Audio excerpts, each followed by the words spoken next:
రాజమండ్రి రాజకీయాలు వేడెక్కాయి. మాజీ ఎంపీ మార్గాని భరత్ కు రాజమండ్రి సిటీ ఎమ్మెల్యే టీడీపీ నాయకుడు ఆదిరెడ్డి శ్రీనివాస్ కు మధ్య రాజకీయం జోరుగా సాగుతోంది. ఒకరిపై ఒకరు విమర్శలు చేసుకుంటున్నారు. ఒకరిపై ఒకరు వ్యక్తిగత వ్యాఖ్యలు చేసుకునే రేంజ్ కు రాజకీయం చేరిపోయింది. దీంతో రాజమండ్రి రాజకీయంపై సర్వత్రా ఆసక్తి నెలకొంది. ఎన్నికలకు ముందు నుంచి కూడా ఆదిరెడ్డి వర్సెస్ అప్పటి ఎంపీ భరత్ కు మధ్య రాజకీయ వివాదం ఉన్న విషయం తెలిసిందే.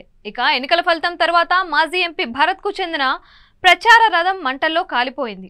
అది కూడా ఆయన కార్యాలయంలోనే కాలిపోవడంతో ఇది రాజకీయంగా దుమారం రేపింది. ఈ మంటల వెనుక ఆదిరెడ్డి వాసు ప్లాన్ ఉందని భరత్ ఆరోపించారు. తనపై ఉన్న రాజకీయ వైరం కారణంగానే తన ప్రచార రథాన్ని తగులబెట్టించారని విమర్శించారు. దీనిపై పోలీస్ కేసు కూడా నమోదైంది. అనంతరం భరత్ అనుచరుడు ఒకరు ఉద్దేశపూర్వకంగా భరత్ కు సానుభూతి పెరగాలన్న ఉద్దేశంతోనే ప్రచార వాహనానికి స్వయంగా నిప్పు పెట్టారని పోలీసులు గుర్తించారు. దీనిపై నివేదిక కూడా సిద్ధం చేశారు. కానీ భరత్ మాత్రం దీన్ని ఖండించారు. ఆదిరెడ్డి వాసు ఉద్దేశపూర్వకంగానే దీన్ని చేశారని, అవసరమైతే స్థానిక మార్కండేయ స్వామి ఆలయంలో తాను ప్రమాణం చేసేందుకు సిద్ధంగా ఉన్నానని మాజీ ఎంపీ సవాల్ విసిరారు. ఈ వ్యవహారంపై తాజాగా ఎమ్మెల్యే ఆదిరెడ్డి స్పందిస్తూ రాజకీయ వివాదాల్లోకి అనవసరంగా దేవుళ్లను లాగుతున్నారని, ఇదేం పద్ధతి అంటూ ప్రశ్నించారు.